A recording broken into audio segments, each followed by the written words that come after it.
Our guest today is Matali Perkins, who has written many books for young readers, including You Bring the Distant Near, nominated for a National Book Award, and Rickshaw Girl, adapted into a film by Sleeper Wave Productions, all of which explore crossing different kinds of borders. Now, her goal is to make readers laugh or cry or both as long as their hearts are widening. So, ladies and gentlemen, let's welcome the author of Rickshaw Girl, Matali Perkins, to the show. Welcome. Thank you so much, Ward. I'm happy to be here with you. Well, I did a little background reading on you, and I understand that you grew up in places such as Ghana and Cameroon, London, even New York and Mexico before settling in California. How did living in those places shape you in becoming the person and author you are today? That's a really good question. I have crossed borders my whole life, and I was born in Kolkata, India, and my parents left when I was a baby, and we lived in all those countries, and then even more since I got married. But I think something fascinating about growing up between cultures is that you learn how to make yourself at home anywhere. Um, the flip side is you don't really feel at home anywhere either. So, but you learn how to be a code switcher. You learn how to figure out cultures quickly and figure out what makes you fit in, and you also learn what makes you distinct. And so that code switching ability I learned as a child, it serves me really well today. Whenever I go somewhere new, my husband says I can make myself at home in an elevator as it's going up to the 14th floor, and hopefully can make other people feel at home as well. Well, why did your parents decide to leave India? Well, that's an interesting question. It depends on who you ask. If you ask my dad, it's because he had fled there as a refugee from what is now Bangladesh, and he was a civil engineer. There weren't too many jobs because so many people had flooded into Kolkata. So he heard that the United States was looking for, first, he did some short term gigs in those other countries. And then when I was 7, he learned that the United States was now open to visas awarded to engineers, civil engineers like himself. So that's my dad's version. Now, my mom's version is different because I was born as a third daughter in a culture where sons were very prized. And so when I was born, everybody cried in the whole family. It's like the third girl is born. And my mom just couldn't really handle all the pressure. When we'd go out in public, people would say, "Oh, you have 3 girls. What a shame, for your family." And so my mom said to my dad, "Let's get out of here. Let's go somewhere out of this country." So in all the pictures when the three of us were little, there, my sisters are all dressed in these frilly, lacy clothes, and I am the stocky, chubby girl child dressed in shorts, like looking like a little lad, because my mom could say that nobody could then shame her. So we got out of there, and I don't know which reason prevailed, but in any case, both my parents were on board, and we left India when I was a baby. Well, in India, is the caste system still alive and well? It is, especially in the villages. There's a big difference between villages and cities, and as you see in the movie Rickshaw Girl, that which really explores the idea of people from the village moving to the big city. If you go to the big cities of India and Bangladesh, it's very much like here. There's Starbucks and tall buildings and fast motorcycles and KFCs on the corner, but uh, but the villages are still very old fashioned, and that's where my parents grew up. They grew up on jute farms in the villages of what is now Bangladesh. And of course, two countries were created when partition happened, back when the Brits left India, and so that's when they fled to India, and I was born there. So yeah, so it's still pretty old fashioned in the villages. The caste system, the role of women, those things are still pretty much uh, way behind what's happening in the cities. Big division between the two. A little bit like here, but more extreme. Yeah, and we're going to get into that because I had the opportunity to watch the film Rickshaw Girl. But tell us about your novel, Rickshaw Girl. Right. So I've been writing a long time, and it didn't become a full-time career until really my second novel. My second novel, Monsoon Summer, was rejected by 23 different publishers after I did a significant revision 23 times. And it didn't come out until 12 years after my first novel. So that was quite a stretch where I was trying to do different things, trying to make my immigrant parents happy by pursuing, different academic careers or different careers that would validate the fact that they sacrificed a lot to get here. You don't saunter into your immigrant parents' living room and say, "Hey, mom and dad, I think I want to be a writer of books for children," after they've given it their all to give you this great education. So I didn't think about it as a career until my second book came out, and I was sitting in a library signing convention. I don't know if you write, Ward, but when you write books, you have to promote them. So you go to these conventions and you sign these books. And I was sitting between these two very popular authors, and they were both these millennial guys. They were very cool, and their lines for signing were so long. They went out either door, and I was between them, and I had not one single person in my line. There was no one. So I remember that moment because in a when you're a career artist, I think there are these moments of humility. I call them mortification, where you have to decide, are you in or are you not? And I remember thinking, I should leave. This is so embarrassing. Let's just get up and go. And then I thought, well, I have my manuscript in my satchel. I'll pull it out. It's a hard copy, and I'll work on that. So I pulled out Rickshaw Girl. I started working on it, and I looked up, and there was a woman in front of me. I don't know which line she came out of, but she was there, and she said, "Hi, I'm an editor at Charles Bridge, and I read your book, Monsoon Summer. What are you working on now?" So I pitched her the book, which was, the story of a girl who wants to help her family.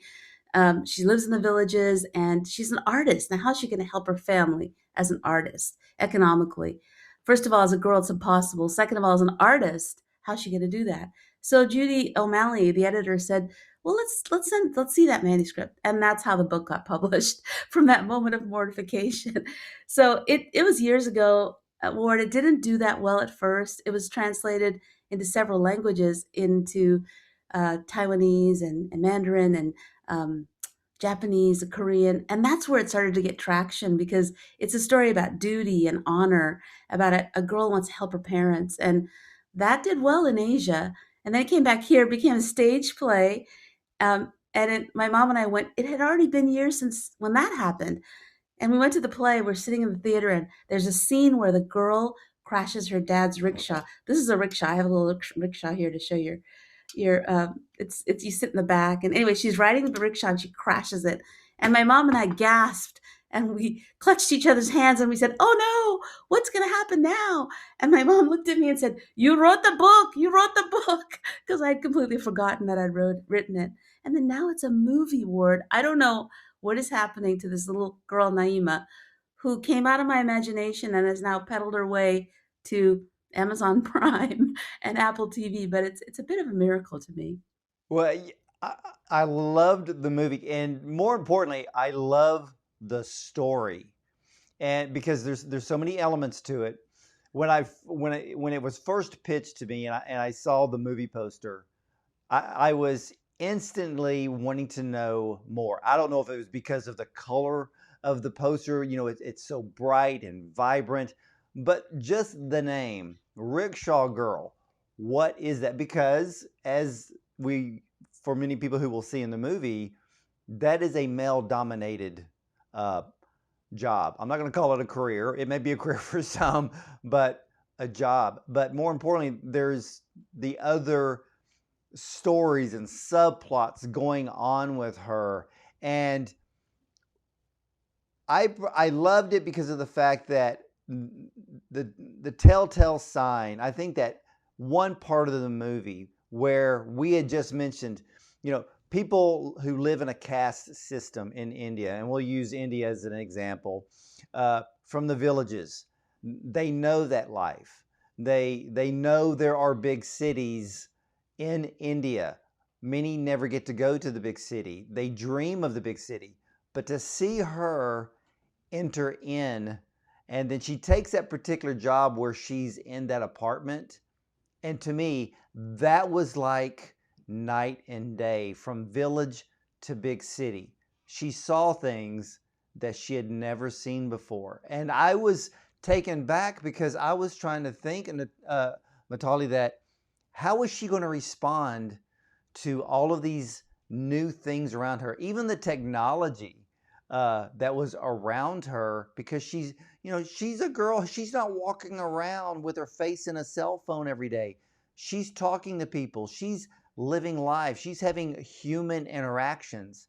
And then she goes to the big city. And I thought that was a big emotional or even a mental turning point in there. So is that where you kind of drew that dividing line between her being in the village and her being in the big city? Yeah, in the story that I wrote, she goes to another village, but it's a much shorter, simpler story, my novel.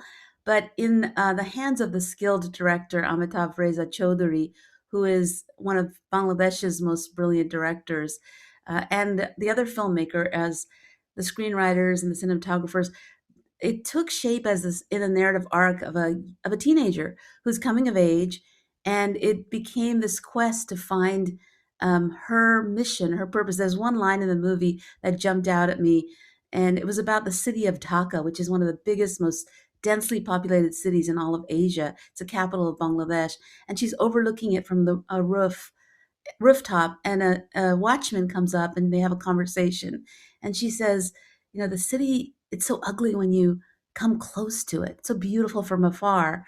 And then he says, it's not ugly to those who have found their purpose. And I loved that line because to me it's sort of like the story of the world, really, that the world is really full of chaos and destruction and um, a lot of turmoil. But when you find your purpose in the way that you can serve the planet, the way that you're designed to really be a blessing to this earth, order begins to form in your life. And that's what happens to Naima in this story as she pursues her gift and her talent for art. And yet the movie is colorful because rickshaw art is a traditional art form all throughout that country, and it's all about primary colors. And so the filmmakers really leaned into those primary colors to depict her journey as an artist. And so it was very thrilling to hear that interaction on the rooftop, because that's kind of how I feel about my life, is I feel like I found my purpose to bring order out of chaos. And I remember that scene very, very well. And the other thing that I found as I was watching the film that I found emotionally hurtful was the fact that she has this incredible talent as an artist. And then her mother tells her that uh, it's never going to make any money, meaning the talent is somewhat worthless. And I felt that pain as she stood there receiving that from her mother. And I think about the thousands, if not the millions of people, even young people today, who have been told that. We live in a much more creative world today. Not everybody's going to be working at a corporation for 50 years, and when they retire, they're not going to get a gold watch. We have more people that are on their own. We see more people in the areas of creativity. If it's an author, if it's film, if it's music. And you know this very well. Many people will tell their child, go get a real job Mhm. and leave that foolishness behind. And when I saw that, I was really I really started to cheer her on more because I wanted to see her succeed at the most incredible talent that she portrayed in the film. For you working with a production company, was it difficult for the book to be adapted into a film? It might have been. It's always interesting to collaborate creatively with other artists. I write picture books too for little kids, and I have to collaborate with an illustrator. But that's actually given me a lot of courage, because when you let go of control, and really when you write a story or tell a story, you don't really have control over it. It belongs to the recipient at the end of the day. Like what you get out of it, or what a child reader gets out of my story, I'm not going to be able to dictate that. And that's the mystery of a story. We meet each other across our imaginations, right? And so letting go of control has been something I've been growing in. And when the filmmakers approached me to option the story, and um, I trusted them. They're fully Bangladeshi, they're fully Muslim. I'm not either of those things. I wrote the story, but because it was so authentic to them, they lived there, they loved my story, which was such an honor. I really felt free to give up full creative any input. I didn't cast, I didn't have any didn't even see the screenplay, didn't have any input at all. I think if it had been less authentic of a person than Amitav Reza Chaudhry, who loves Bangladesh, or some of the other women who were involved in the film, Sharbari Ahmed, who's wrote the screenplay, she's a Bangladeshi woman. If it was Hollywood making it, and I might have made a boatload more money, but I would have been really reluctant to give up the creative control. So I think it just sort of depends on who you're collaborating with, how much trust there is. And there was a lot of trust in me as I let go of the reins and said, let's see what happens. And the outcome was so beautiful and so moving to me that I'm very glad I did. Well, do you think that this film will inspire young people that truly believe in a talent they really do have to pursue that talent even more and to understand that life's journey is full of trials and error? And I mean, look, it took you 12 years till you got your second novel done, and now you're a full time writer. I think this film will inspire people. What about you? I pray so because I think what this generation, this younger generation, is so good at are these streams of side hustle. You know, where they do little creative things on the side. Especially, I see young women who are. We were so constrained. Either you worked full time or you stayed at home. But now they have these, these social media income streams or different things they could do creatively from home. The pandemic opened up this whole world of remote working.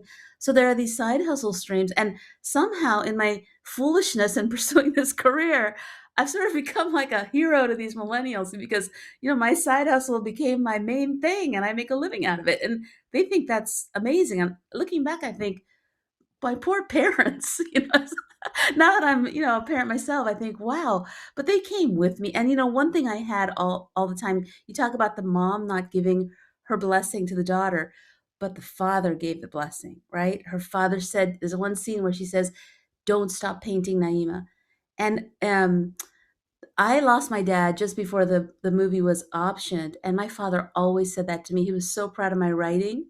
He was so proud of me as his daughter. When everyone cried when I was born, my father said, "Nope, this daughter is going to be a blessing to the whole family. A daughter is as good as a son." And I got to put that in the story, and to see a father give a blessing to his daughter on screen like that. Now, Amitav Reza Chaudhry has also recently sadly lost his father as he was making the film. So the two of us connected as, really as sort of brother and sister.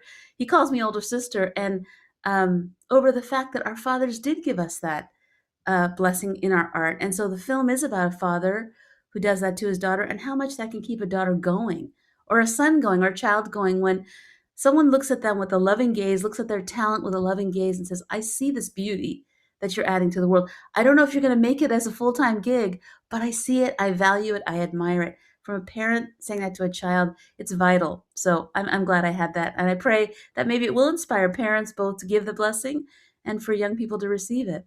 And it's amazing with many cultures around the world, it is the father that is the one that bestows the blessing upon the child. So I thought that was a very uh, excellent point in the movie. I also like the fact that in rickshaw pulling or pulling a rickshaw is male dominated, and to have a young girl enter into that world in disguise and then end up, and in a way, and if people will pay attention to the film, she makes more money than everybody else, which are earned more by pulling a rickshaw, which really surprised me because what I was trying to figure out as I was watching the film, I'm thinking, now how did she become the one that was making more money? Even the other young men were wondering why. And of course, I think if I remember correctly, her response was, "Well, my rickshaw's prettier." And I'm thinking, is it do to people, and if I remember that correctly, it's almost like people still judge a book by its cover. Mm.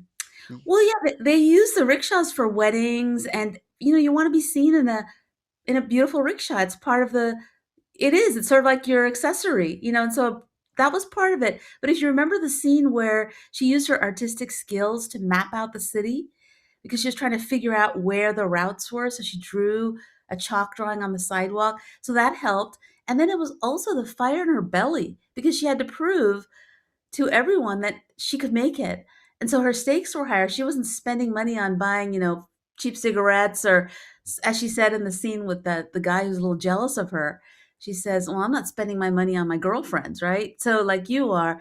So there is something about her self-discipline and her focus on serving her family and maybe even proving her mother wrong by providing for the family that lit that fire in her and allowed her to push herself really really hard and her artistic talents helped her to have a beautiful rickshaw too. So all of that, I think, made her successful. And but there's something about that hustle, that we get when someone says to us, "You're not going to make it," and we say, just watch me go." Well, and one of the scenes that I loved in the movie was she finally got to meet her her movie star idol or her musical idol, and and to watch that scene unfold to where he turns and he says, you know, "Is this your rickshaw?" And she said, "Yes." And he says, "It's very beautiful," because he noticed the painting on the side. And then he turned to, I guess it was either his wife or his girlfriend, and says, "Look how beautiful that is. She did that." And I thought, for her, for the young girl, that was such strong validation that here's one of the most famous people in the country acknowledged her talent, acknowledged the beauty that she created. And I think that even lit an internal fire to, even down the road, to keep pushing that artistic ability that she had. I just love that scene. Oh, thanks for that's very great that you picked that up, Ward. You really watched it closely. That's a beautiful insight. I know. I think, you expect a young girl, in the beginning of the movie, she has this big crush on this actor, and he's a big actor in Bangladesh. He's very famous. So, in Bangladesh, he's one of the stars that girls moon over. And so you would think that when they did meet in person, that he might interact with her in a male-female way, right? But he doesn't. He interacts with her as a recipient of her art, and that is an empowering moment, because it is not about that old romantic crush feeling she had, but about the fact that this man who has been around a lot of people sees the beauty she created. So I'm very impressed that you picked that up. It's subtle, but it's a part of her getting her validation. And I also love the fact that he was very kind to her because we all read celebrity clickbait and we hear how some of these actors can be unkind in their relationships with fans.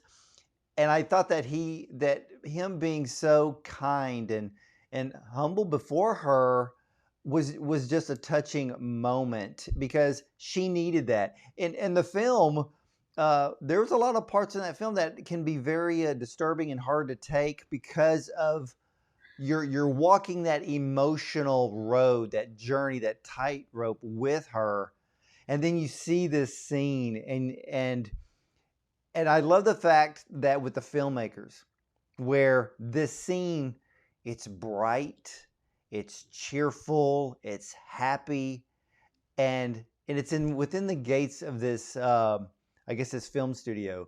But to see the contrast between the streets and then to go into this imaginary world, and that's the imaginary world that she paints from her heart and from her mind. I just thought it was beautiful. Yeah, it is kind of and it's right before the darkest moment, that scene, and so we're really invested in that we were thinking, "Oh, great, now she's gonna soar. There are gonna be no other obstacles for her." But then, of course, that's right before everything just crashes for her. So, it becomes even more. powerful because of the juxtaposition of the darkest moment that comes next. And Bangladesh is such a fascinating culture. I India became when I became I'm probably more culturally Indian than Bangladeshi because Bangladesh is a Muslim country, and as I said, I'm not Muslim. But in the Muslim world, courtesy and honor and kindness to the poor are very valued.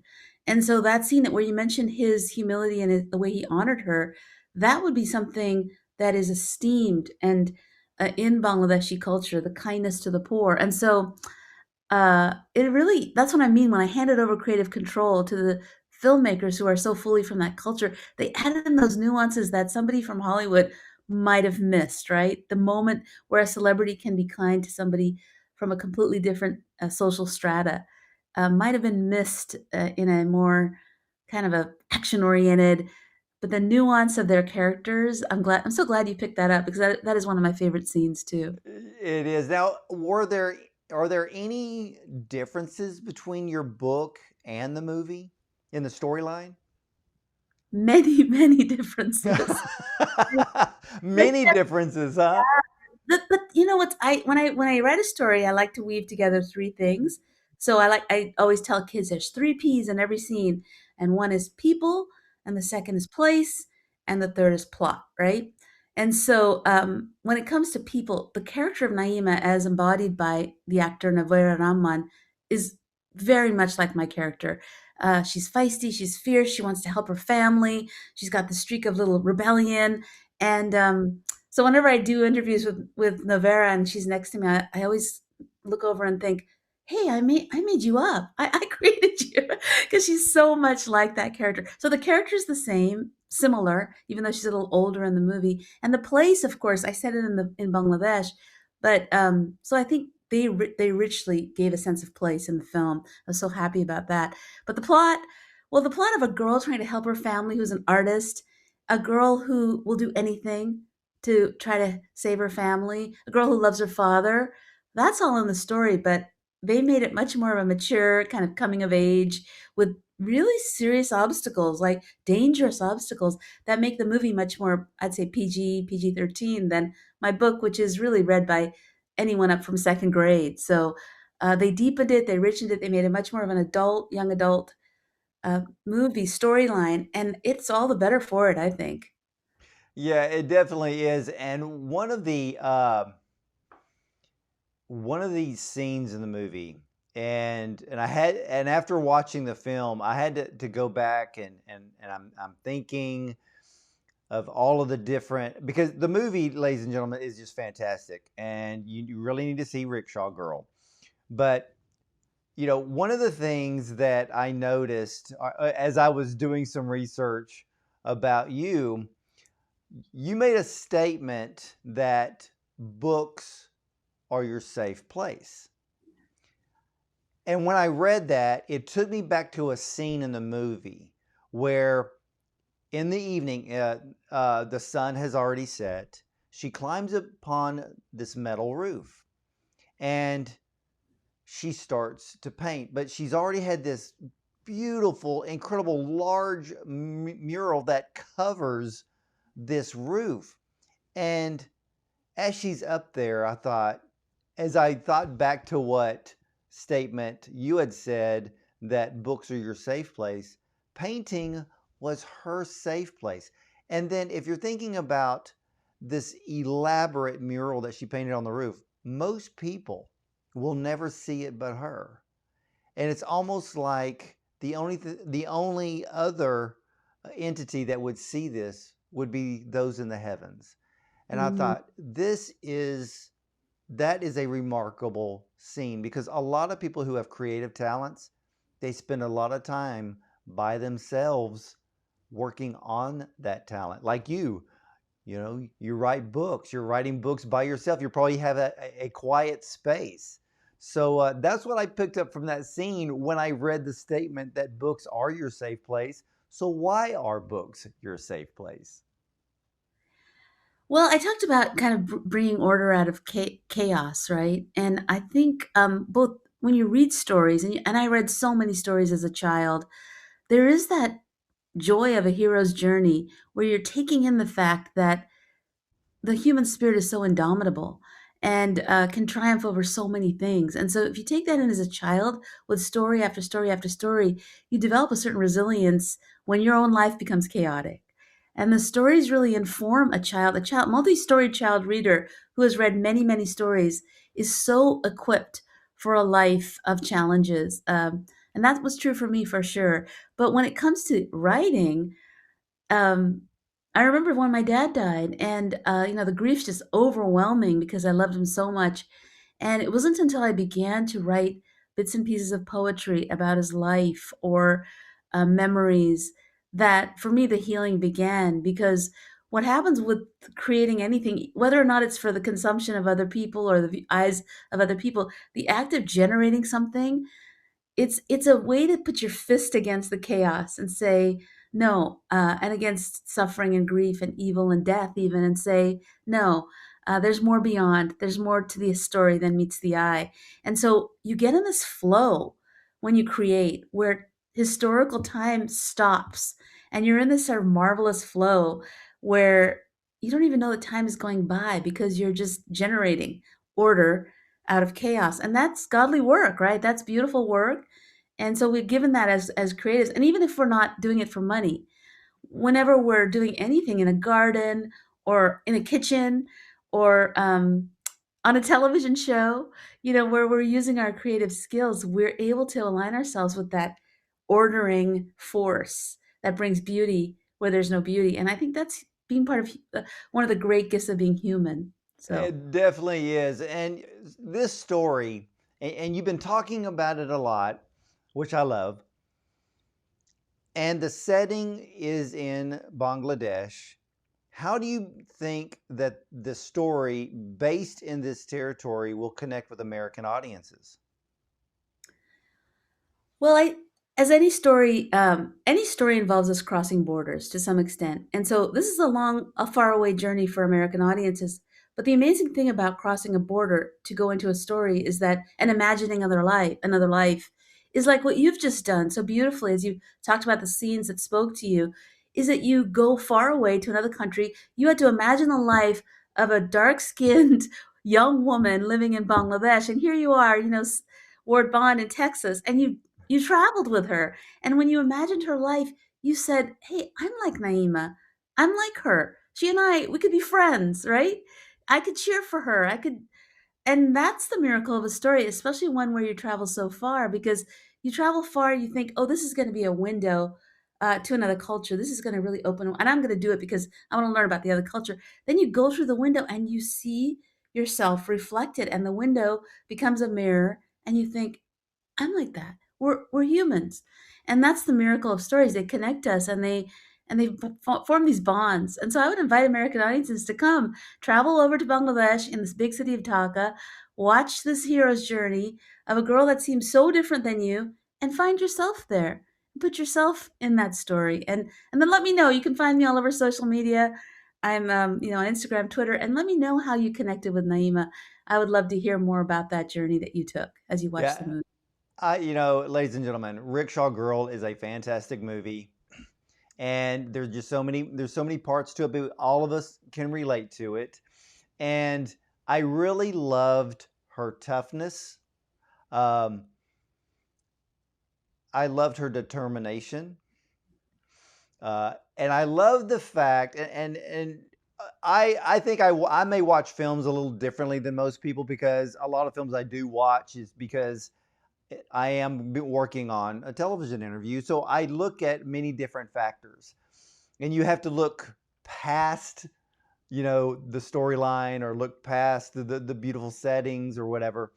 But I loved her toughness. I loved her determination, but I also loved the fact that she saw through people that, um, like in the beginning of the film, the gentleman that they kept calling uncle, and I'll say this: she can look through the BS very very easily, and she knows people who are real, and she knows people who just need to get their act together, or in her case, some of them may just need a punch in the face.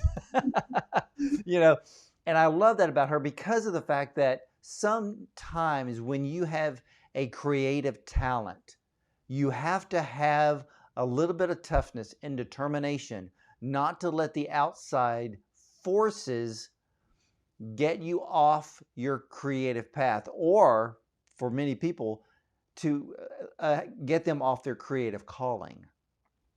And she had a calling because she was a beautiful artist at a very, very young age. And I'm not going to tell anybody how the whole movie ends because, ladies and gentlemen, you have to watch this. It's a beautiful film. But Matali, you created a fantastic character. Oh, thank you so much, Ward. I really enjoyed this conversation because obviously you got the movie, and I think maybe when if you had walked by Naima quickly on the streets, the two of you wouldn't have maybe even seen beyond the fact of your differences, but because you spent that time sitting with her and receiving her story, you got to see her rich interior life and how she did understand people and so that's the marvelous gift this film would give. It's a chance to sit with someone, a young girl that might be overlooked by 80 90% of the world, and who don't understand her rich interior life, but it's a chance to really receive the story of a person who's typically marginalized in the world and overlooked, and that gives me great joy. So where can everyone watch Rickshaw Girl? Yeah, you can find out more at rickshawgirlmovie.com. It's available right now streaming on Amazon Prime, on Apple TV, on Vudu, and I think two library apps, Canopy and Hoopla, as well for my library friends who I'm a big library addict myself. So you can watch it and you can get it on DVD or Blu-ray if you're old school. And then but it's available, and again, we would love to hear what you think of the film. It's really a love offering from Bangladesh. It's the one first time a film has been exported from Bangladesh to the world. And so they're very excited by the reception it's getting, and they're very thrilled to hear how American audiences are receiving the story. So feel free to share your opinions wherever we love to hear them. Now, before you go, you got to tell us. I know you have another novel coming up, Hope in the Valley. What is that about? It's set in the 1980s Silicon Valley, which used to be called the Valley of Heart's Delight because it was covered with beautiful orchards and there were no, computer buildings or computers there in back in that day. And it's about a little girl who is living across the street from an orchard, and the orchard hears the orchard's going to be sold, um, and that's the place she goes to write her poetry and her stories. And she's devastated. She thinks she doesn't want to change. She doesn't want to grow up, and so it's a story of how she's able to integrate, and even for the sake of her community, how the past and the future have to really inform the present when it comes to the big question of what do we do with land. California, we're really struggling with that question. So that's the big political question. Really, is about housing and land. But the personal issue is a little girl like me who did not want to grow up because growing up is scary. So that comes out in July from Macmillan. I'm really excited about that book because it's very personal and political, and I like that combination. Well, you're going to need to come back on the show so we can talk about Hope in the Valley. And I think we may be able to see that on the big screen because I think that would be a great storyline. All right, word from your mouth to God's ear. I'm counting. I'm counting on that. That's it. And also, too, to make sure the novel Rickshaw Girl is available on Amazon, correct? Yeah, in the independent booksellers, Barnes and Nobles, Amazon, Target, Walmart, anywhere you buy books, libraries. It's been around a long time, and so it's found its way into a lot of wonderful places where you can access the book. There are discussion guides on my website, metalliperkins.com. Um, and I'm the only Metalli Perkins that exists on the planet. So if you just Google me, you'll find your way to all my social media and all of my website and things, and find out more about my work. All right, ladies and gentlemen, if you want to, watch Rickshaw Girl, available on Prime Video and other outlets in the streaming world. But I also encourage you to buy the novel Rickshaw Girl. It's great to read the book that movies are based off of. You'll see some differences, but you'll be more well-rounded, I will say. So, remember, knowledge is power, but at the same time, this is a type of story that we all have a creative ability within us. Some of you may know what your creative ability is. Some of you haven't found it just yet, but you never know. Rickshaw Girl could be the story that opens up your heart, opens up your mind, and you'll find out what your creative talent is. And just remember, once you find that out, just keep working at it. You never know. You may be a famous author one day, just like Matali Perkins. So if you want to know more about her, head over to MataliPerkins.com. And again, Matali, the website for Rickshaw Girl, it's rickshawgirlmovie.com. Yes. All right. Well, ladies and gentlemen, there you have it. And Matali, I want to thank you so much for honoring us with your time today. Thank you so much for having me, Ward. It was a delight to talk to you, and I appreciate your insights into the film. They're really encouraging. Well, you're very, very welcome. And ladies and gentlemen, hey, I encourage everyone, be a reader. Be a reader. Read books. Stop swiping up. Stop swiping right. Get your face out of the phone. Pick up a book. Hold the story in your hand and enter a real world, because that's where knowledge comes from. That's where education can come from. But it also means that's where your imagination can come from. So stay tuned for more, because I will be right back after this.